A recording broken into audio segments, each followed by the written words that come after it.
Welcome back. Today I want to talk about civil rights in the 1940s, 50s, and 60s. So if you'd like to follow along, this is just the civil rights PowerPoint. Now, kind of just looking back a little bit to kind of set up our story. The Civil War occurred, we started this class right after the Civil War. During the Civil War, you had the 13th Amendment, which abolished slavery, the 14th Amendment, which granted citizenship and equal protection of the laws to blacks, and then the 15th Amendment granted black men the right to vote. Ulysses S. Grant, he's the last president to use the military to enforce civil rights for blacks. The Union Army was occupying the South, but in 1877, the Union Army withdraws from the South. There's no more protection for blacks, and we talked about how the South was redeemed, which means it goes back to the Democrat Party. Before, there had been some Republican and black control of the South, but now that the Army's gone, the Democrats control the South again. First, blacks lose their voting rights. There's literacy tests, there's poll taxes, there's property qualifications. There's also a thing called the grandfather clause. Basically, let's say there's a literacy test and you're a black person who can't read, then you can't vote. But if you're a white person and you can't read, because there's a lot of them too, they will say, well, that's okay, your grandfather could have voted in an election, so since your grandfather could have voted, we'll grant you the right to vote. Everyone's white grandparents could vote, but nobody's black grandparents could vote, so that's just seen as a way to take away the right of vote from blacks. So these are things the Democrats are doing in the South. Next, things called black codes start to appear. They're basically codes that pertain to blacks. They legalize discrimination and segregation. We talked about how segregation became legal because of the Supreme Court's interpretation of the Constitution in the Supreme Court case Plessy v. Ferguson. So segregation has existed in the United States since the kind of end of the Civil War. Now, FDR is not very good on civil rights. I kind of told you how he refuses to pursue anti-lynching laws.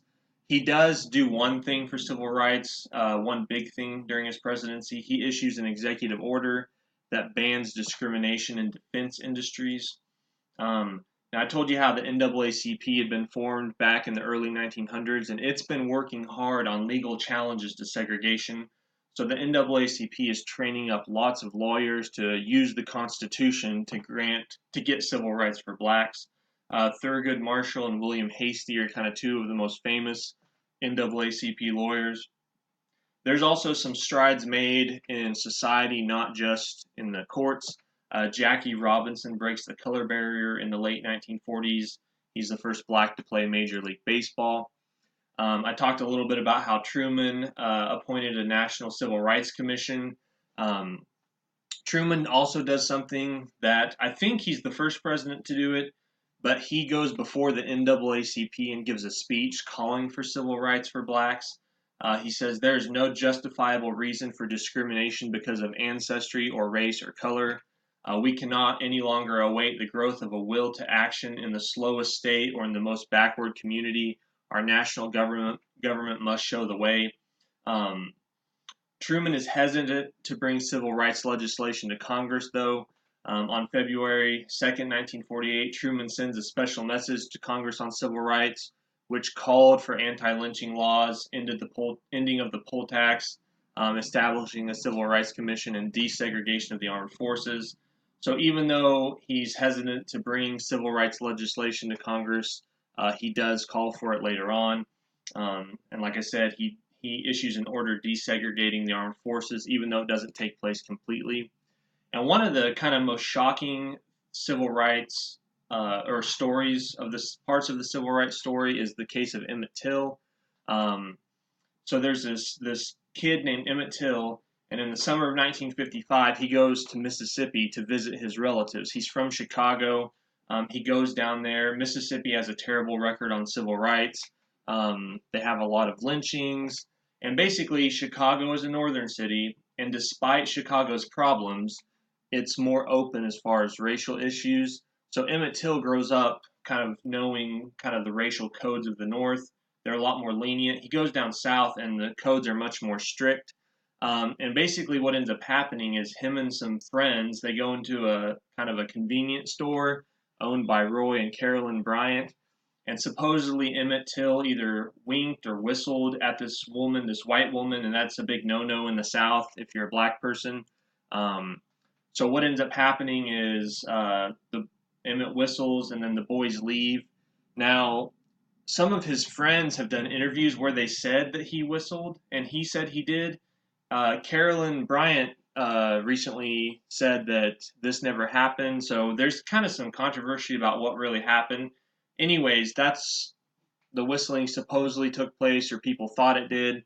So what ends up happening is Emmett Till gets kidnapped from his home, and his body is found later on. It's tied, has a cotton gin tied to it.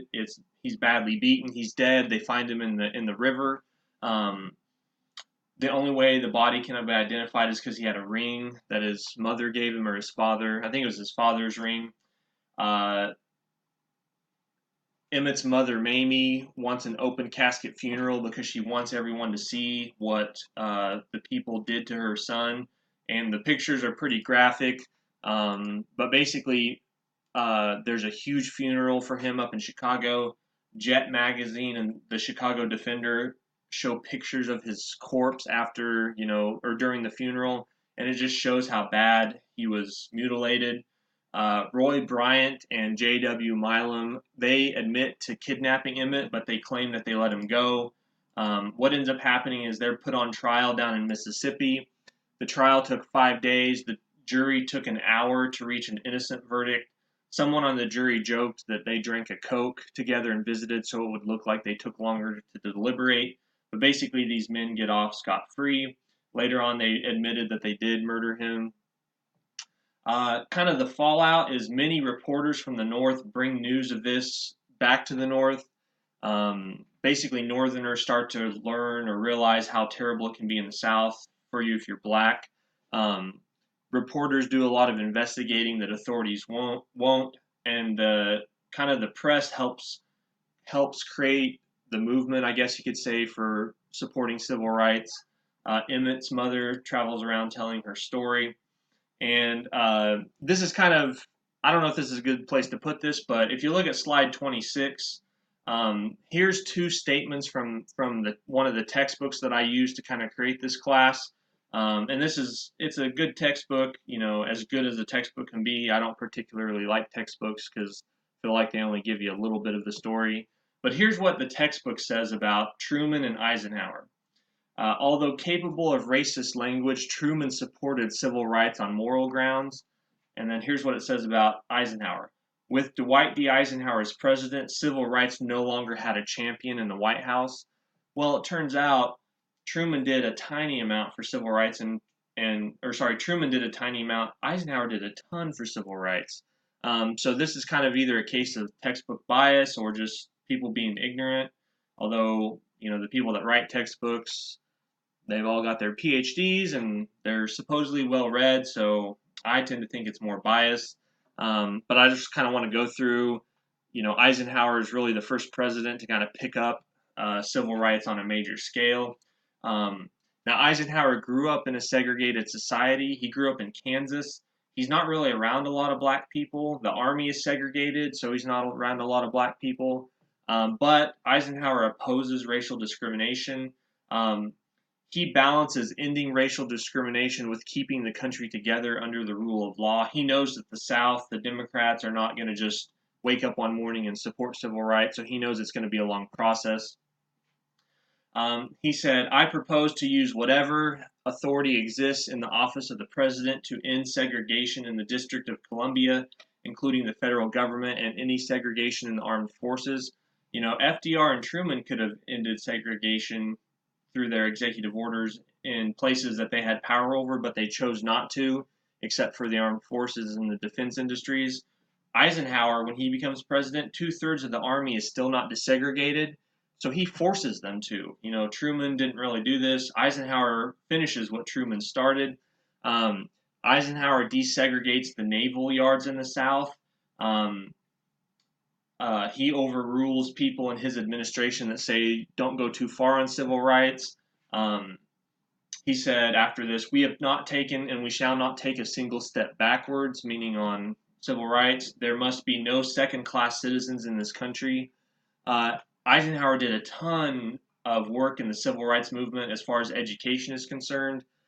His administration files a friend of the court brief in Brown versus Board of Education, stating that Plessy v. Ferguson should be overturned. Eisenhower desegregates schools in Washington, D.C.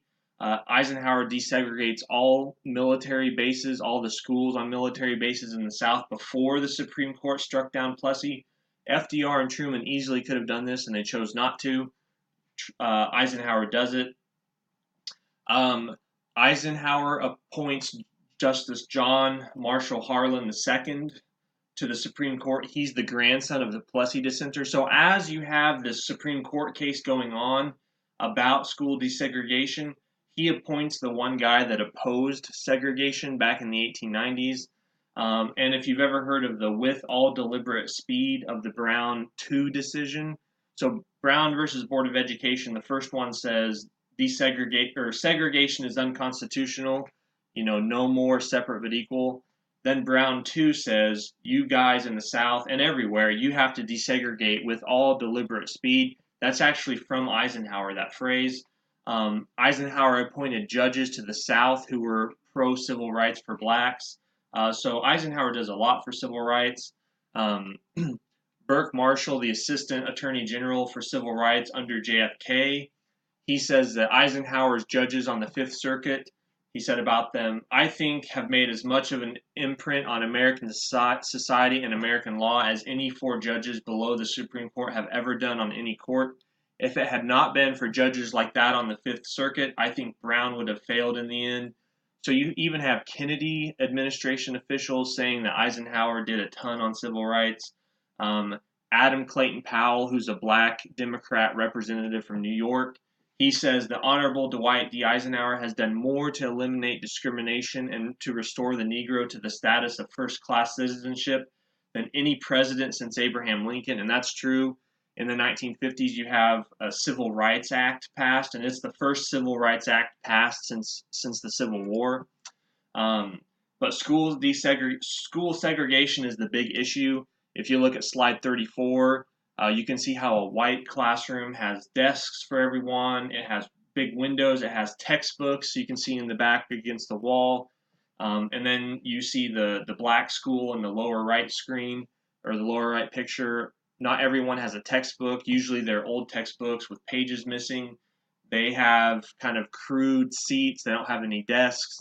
They all have to sit around the furnace because their building wouldn't be heated, or the stove, because their building wasn't heated. That's separate but equal, but it's not really equal in reality. So Brown versus Board of Education in 1954, that's the Supreme Court case that ends Plessy v. Ferguson. It's a 9-0 ruling by the Supreme Court. And then Brown 2 comes later on and says you have to desegregate with all deliberate speed. Justice Earl Warren, who's a Republican from California, he says to separate Negro children solely because of their race generates a feeling of inferiority as to their status in the community. We conclude that in the field of public education, the doctrine of separate but equal has no place. Separate education facilities are inherently unequal. Does segregation of children in public schools solely on the basis of race deprive the children of the minority group equal educational opportunities? We believe that it does. Now, the South reacts. They do not want to end segregation in schools. Something called the Southern Manifesto gets written. Strom Thurmond, who ran as a Dixiecrat back in 1948, he announces this Southern Manifesto. 101 senators and congressmen, mostly Democrats, sign this. They call on the South to resist integration. They pledge to use all lawful means to resist the Brown Supreme Court rulings. White citizens' councils are created to block school integration. David Halberstam calls the White Citizens Councils the Ku Klux Klan in business suits. There's about 500,000 White Citizen Council members. Probably the most famous attempt to block school integration is Little Rock, Arkansas. Now, the school in Little Rock the school board adopts a plan for gradual integration. So the school board says, okay, we're going to follow the Supreme Court. But the Democratic governor, Orville Faubus of the state, he says, I don't want to integrate the school. And a lot of these Democrat governors of the South, they do their best to block desegregation. He claims he's doing it to prevent violence, but he doesn't want segregation to end. He keeps the black students out.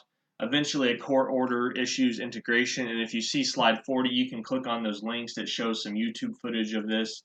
There's some pictures of the governor you can see. So how does Eisenhower respond? Eisenhower sends in federal troops. He sends in the 101st Airborne to enforce school integration. So, Ulysses S. Grant, a Republican president, uses the military to enforce civil rights in the South, to uphold civil rights. And now, just under 100 years later, you have another Republican president sending in federal troops to the South to force the South to give blacks civil rights. These troops go to school with the Little Rock Nine. Those are the 9 students that were going to go to the school, the black students. So they go to school, they protect the students. Eisenhower said, "It is important that the reason for my action be understood by all of our citizens. A foundation of our American way of life is our national respect for law. If the resistance to the federal court order case ceases at once, the further presence of federal troops will be unnecessary, and the city of Little Rock will return to its normal habits of peace and order, and a blot upon the fair name and high honor of our nation in the world will be removed." Now, the public actually supported Eisenhower. A lot of people tend to think, well, it was the 50s and later, the 60s. The 50s, the 60s, most Americans did not support integration. So a Trendex poll taken in September of that year, 68.4% of Americans approved of sending troops to let the black students go to school. If you pulled people outside the South, that's 77%. So over 3/4 of the American public outside the South supported civil rights for blacks, in this case going to school. A Gallup poll said 2 out of 3 Americans believed Eisenhower did the right thing. Lots of telegrams flown to the White House. Louis Armstrong sends a positive telegram to Dwight D. Eisenhower, says, "You have a good heart." Jackie Robinson says, "Please accept my congratulations. I should have known you would do the right thing at the critical time." Excuse me. Like I said, Eisenhower passes the first Civil Rights Act since the Civil War. Republicans support it overwhelmingly in the House, 167 to 19. Democrats, it's very close, 118 to 107. So usually with these civil rights bills in the 50s and 60s, Republicans overwhelmingly support them, and Democrats, it's kind of half and half. The Democrats don't overwhelmingly support civil rights. In the Senate, it's unanimous on the Republican side. The Democrats are split in the Senate. This 1957 bill or law set up a civil rights commission to investigate civil rights violations. In the 1950s, you also have the Montgomery bus boycott. Rosa Parks refuses to give up her seat to a white person. In Montgomery, Alabama, the city was segregated, and so were the buses. She's arrested, and a year-long bus boycott begins. It's actually only a day long, but Martin Luther King Jr. comes on the scene, and they plan a boycott against the bus system in Montgomery. So all the black workers in the city, they basically do ride sharing. They walk to work. They find a way to get to work other than the buses. So for over a year, they refuse to ride the buses, and eventually the Supreme Court strikes down segregation on the buses in Montgomery. The city of Montgomery complies, and then the blacks start using the buses again. There's sit-ins in North Carolina in February of 1960. They're called the Greensboro Four. 4 black college students go into a whites-only restaurant. They protest by just sitting down. They're not violent. They don't cause a disruption. They just sit down and want to be served, and they're not served, obviously, so they just sit there. Similar protests spread throughout the country. You have this group called the Student Nonviolent Coordinating Committee. They start to use sit-in tactics as a way to get civil rights. Tens of thousands participate in sit-ins, thousands are arrested. You have the Freedom Rides in the early 1960s. The Congress of Racial Equality, or CORE, they organized something called the Freedom Rides. White and black students get on buses, and then they drive these buses into the South, or they ride them into the South, and they violate segregation laws. So the blacks sit at the front of the buses, the whites sit at the back. When they stop to eat, the blacks go eat at the white part of the restaurant. The whites go eat where the blacks are supposed to eat. They encourage a lot of resistance. One of their buses is firebombed in the South. Students are beaten. I've got a map and a picture on slide 52 and 53. You can kind of see where they traveled. James Meredith integrates college campuses. In 1962, he wins a court case to attend an all-white school. There's opposition to him. The Democratic governor of Mississippi, Ross Barnett, he opposes this. Federal marshals are sent to protect Meredith. There's riots. JFK is president during this time. He addresses the nation. If you click on that YouTube link on slide 54, you can kind of see how JFK deals with it. There's riots. A couple people are killed. Over 150 are injured. Meredith does go to school and he graduates. He gets a law degree later from Columbia University. JFK is not great on civil rights, but he does do some good eventually. Nothing gets accomplished, but he does speak out for civil rights later on. Early on, he was kind of worried. He did tell some black leaders that you have to be patient because a lot of my party doesn't want you to have civil rights, so if I take your side, I'll lose the support of my party. So JFK is a mixed bag on civil rights. One of the most famous civil rights episodes is the March on Birmingham, Alabama. Birmingham is a very segregated city. Martin Luther King Jr. calls it the most segregated city in America. Protesters march down the street. Black protesters are met with police dogs, fire hoses, beatings. Martin Luther King joins a protest and gets arrested. He writes his famous letter from a Birmingham jail, kind of describing why he took the action he did. So you can kind of read his quotes there. Children are used in the Birmingham protest. Eventually, something called the Public Safety Commission is established. Eugene Bull Connor, he's the kind of sheriff figure that uses police dogs and fire hoses. If you look at slide 61, you can see some of the more famous and kind of violent pictures of this protest. Now, JFK, like I said, calls for civil rights, but he's going to get killed before anything can get done. George Wallace, the Democratic governor of Alabama, he calls for more segregation or the protection of segregation. He famously says, segregation now, segregation tomorrow, and segregation forever. He attempts to block the integration at the University of Alabama. If you look at slide 63, you can click on that YouTube link and watch him stand in front of the door, preventing blacks from attending school. All of this kind of culminates with the March on Washington in 1963. 250,000 people show up, maybe more. Basically, they're marching to put pressure on Washington to pass some type of civil rights legislation. This is where Martin Luther King gives his famous I Have a Dream speech. Now, what ends up happening is that happens in the fall of 1963. A couple months later, JFK is assassinated. Lyndon Johnson, the vice president, becomes president, and he enacts legislation for civil rights. And it's really kind of odd. Lyndon Johnson is from Texas. He's a Southerner. He's a Democrat. Lyndon Johnson has spent his whole life opposing civil rights. In the 1950s, he's head of the Democrats in the Senate. He opposes all of Eisenhower's measures for civil rights. So here you have a Democrat who his whole political life has opposed civil rights, and then when he becomes president, he enacts civil rights. According to some witnesses, one time he famously said, I'll have them inwards voting Democrat for 200 years, for the next 200 years. So some people doubt whether he did this because he truly believed in it or whether it was just he knew that if he enacted civil rights, he would get the blacks to vote for the Democrats forever. Now, I think he felt that way at the time. I think he's kind of a shrewd politician. But if you look at like the end of his life, he's kind of broken by the Vietnam War. I think he probably genuinely supported civil rights. I don't know if he did when he was president, but I think later on he did. The 1964 Civil Rights Act, it's opposed by many Democrats. There's a Democrat filibuster for 80 days.